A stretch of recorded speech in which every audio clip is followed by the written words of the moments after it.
simply because they can report what they're getting.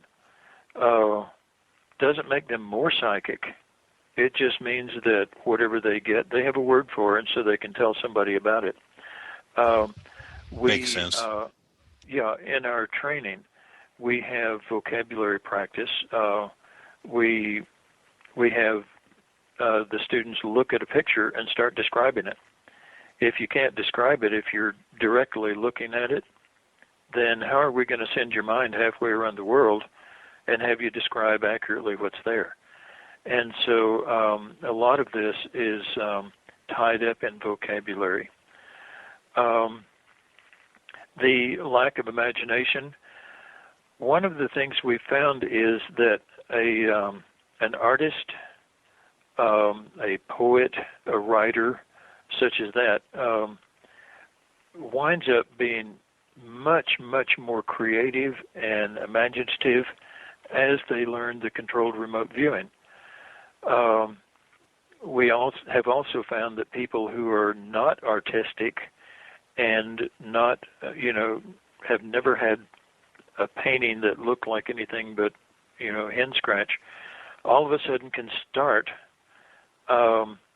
seeing things in a blank canvas and start doing some actually very good work. And so this opening to your subconscious mind, which tends to be very creative, actually does open you up to more creativity, to more imagination. You start seeing things in a new way, and so forth. We have found that this training has one of the side effects of making a person more creative. Now, when we take a person who already is creative, even then they come back and they say that they're just blossoming. One reporter that we had as a student was just a sort of a report. He was a good reporter for a small town newspaper. He took the controlled remote viewing training, and within about 5 years, he was given the privilege of being one of only 2 reporters in the United States who were given an hour alone with the President of the United States for personal interviews. He has come back many times and said that he used to report things, and now then he informs people. That's fascinating. It really is. This is one of the side effects. The military, they just wanted, hey, what's going on over in Boogalugistan? And all of a sudden, the remote viewers in the military unit became artists. They became poets. They've started writing, and the writing is just much more personable and so on. And it has opened whole areas of life for the ex-military members.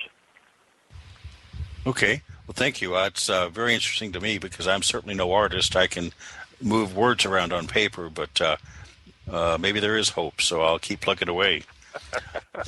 Okay.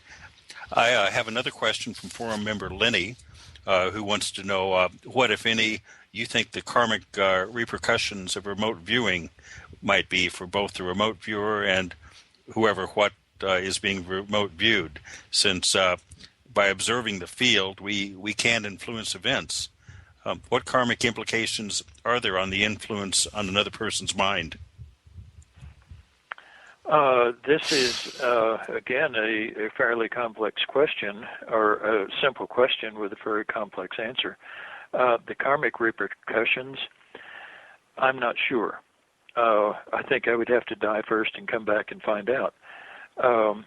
But the repercussions, just the straight everyday life repercussions of remote viewing for the remote viewer are, one, it will change you. And from what we have seen, it changes you for the better.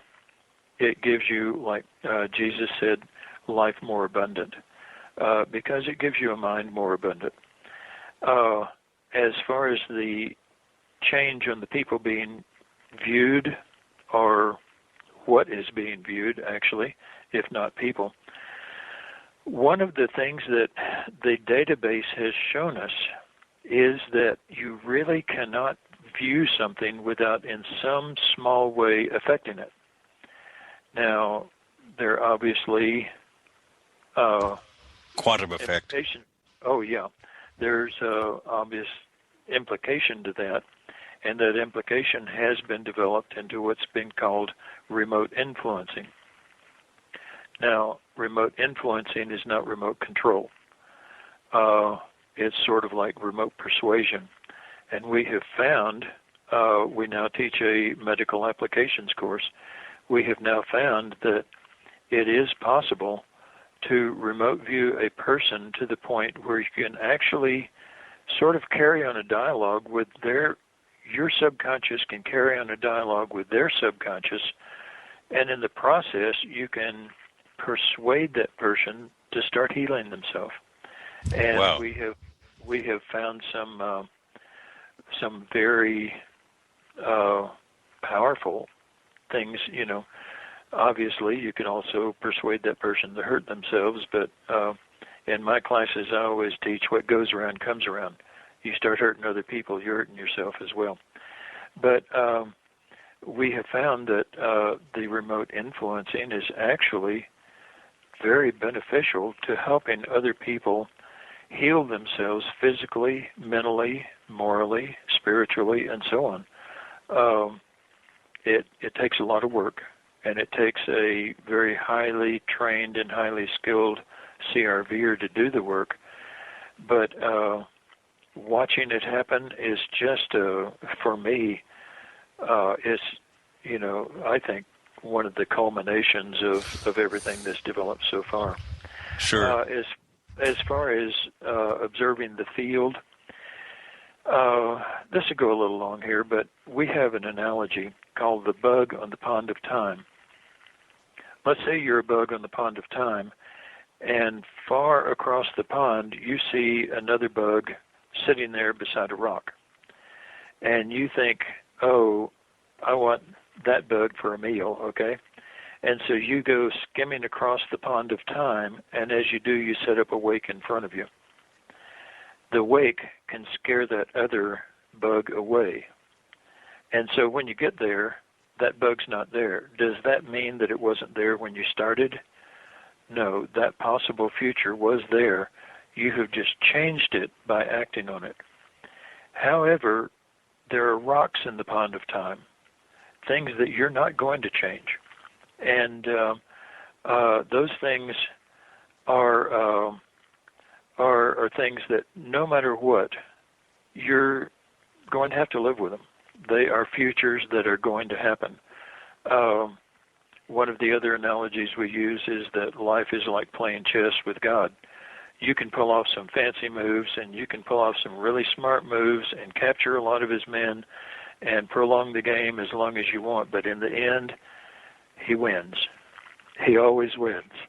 And so an understanding of time is one of the milestones that we look at in the progress of a controlled remote viewer's training.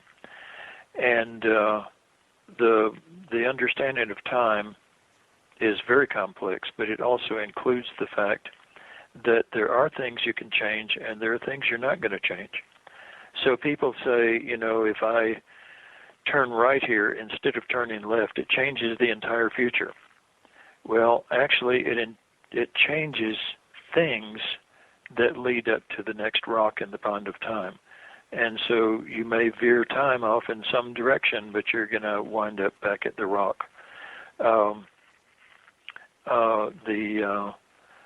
Like I say, the understanding of time is very complex, but it includes this fact that both, getting into some religion here, both free will and predestination are both parts of the same understanding of time. They are not contradictions to each other.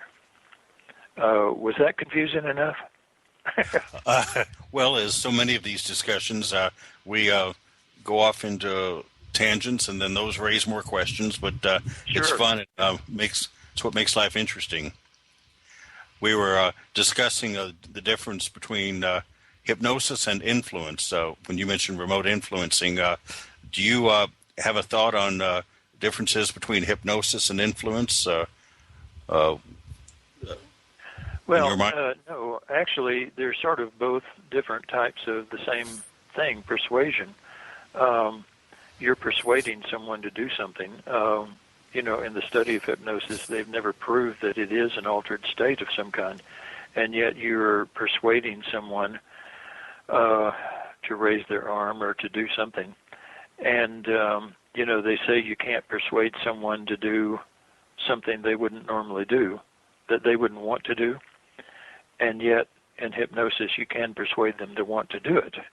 And so hypnosis in and of itself is also a very complex field. In the controlled remote viewing, the remote influencing, as well as hypnosis, the only difference that I see is that hypnosis is more verbal and is done on the conscious level. The controlled remote influencing is done between subconscious minds, which means that a hypnotist can develop patter and words and all that will persuade a person to do something, whereas in controlled remote viewing it's much more difficult because you have to send a persuasive argument to your subconscious mind, have that pass over to the other person, and persuade them at the subconscious level, which will then cause them to do conscious things differently than what they normally would. And so it's much more difficult. However, another difference is that in hypnosis, generally you have to be there.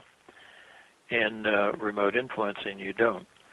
Now, the Russians, back before all of this started with the U.S., were developing a thing called hypnosis at a distance.